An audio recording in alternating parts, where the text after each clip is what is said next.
Hey guys, it's your girl Kiara Annese here, and it's time to get into some curl talk.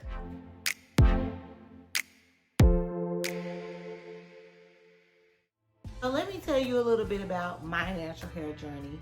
I just returned back to natural 2 years ago, and it was the best decision that I ever made for my hair, even though it was an accident because I was one of those girls who was like, I'm never going natural. It's too much hassle. And had it not been for my stylist, my natural hair stylist, Miss Portia Michelle, go follow her on Instagram, hairgoesbyporsche.com. Go buy the products because that has helped me maintain my curls at home in between visits because I go see her maybe once every 2 months to get a trim. And yeah, the rest is me at home doing my routine that keeps my hair looking luscious and voluminous. Is that a word? Voluminous? I think so. We'll go with it. Okay, so let's talk about what I like to call the 3 P's. These 3 things have helped me to understand and learn more about my hair and how to take care of it. So those 3 things are curl pattern, porosity, and the products. So my curl pattern, I have all 3 curl patterns in my head. So knowing that I have all 3 curl patterns, I just kind of go with it, and my hair does what it's going to do with whatever style I choose to do to it.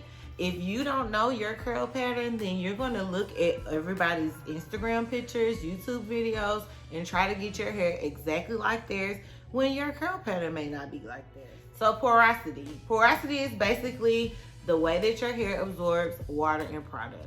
So I Googled it, I YouTubed it, and I found a porosity test to try to see what my hair porosity was because I knew it took so long for my hair to dry, but I just didn't know why.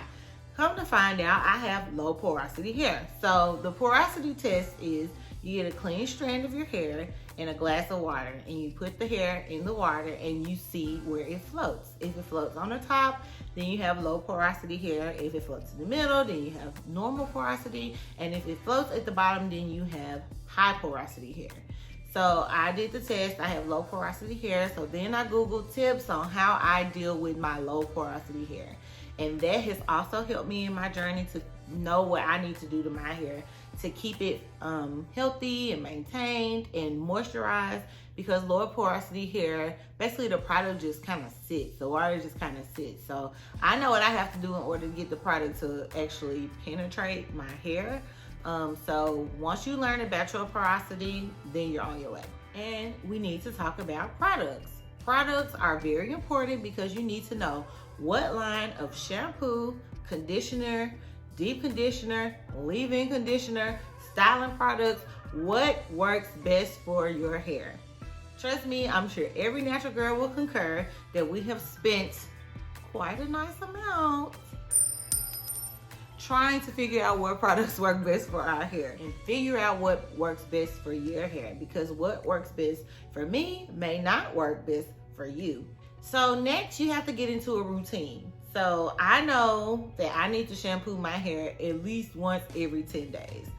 I know by the 10th day my hair is getting drier, and you don't want to wait till your hair is completely dry to start your shampoo day routine. Go ahead and get into a routine of knowing when you need to shampoo your hair, when you need to deep condition. As a natural girl, you should probably deep condition every time you wash your hair.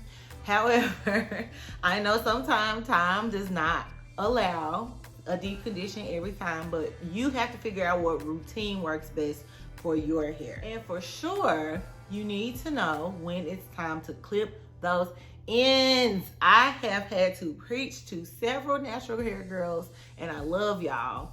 And thank y'all for coming and asking, but you have got to clip those ends. Clip those ends because it is important. If your ends are straggly and raggedy, your hair is going to suffer. You need to clip your ends. I go get my hair trimmed once every 2 months. I think that that's a decent amount of time to wait to go get your hair trimmed. And it shows in your growth when you go, because when you get rid of that dead hair, that dead weight that you don't need, you'll feel so much better and you'll start to see consistent growth. Please, please, please, please, please, please, please, please, please, please, please, clip your ends.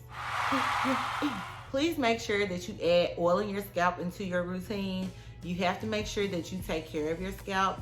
Scalp care is very important because it's where the hair comes from. So please make sure that your scalp is clean and moisturized and oiled. I oil my scalp every night before I go to bed, and sometimes I oil in the morning too.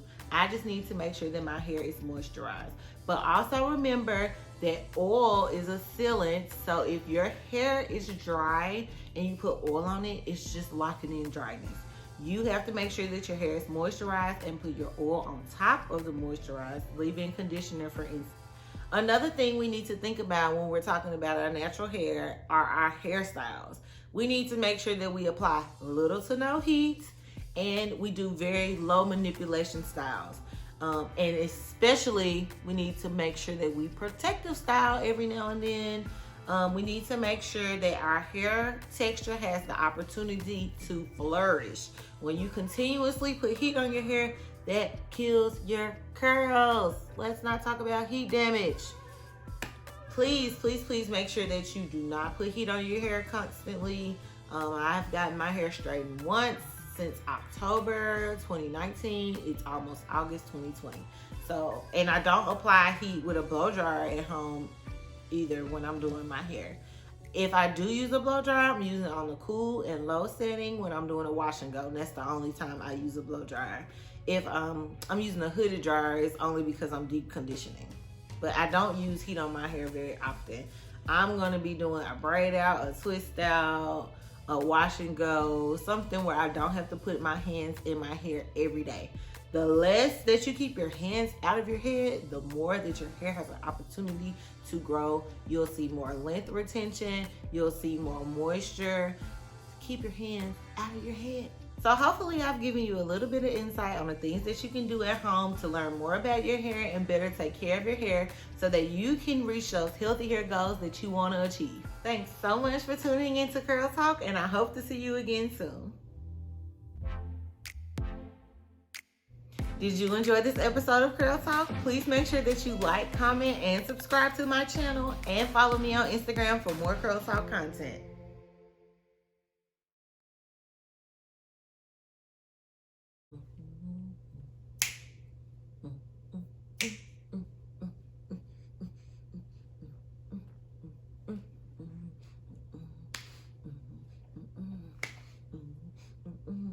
Okay.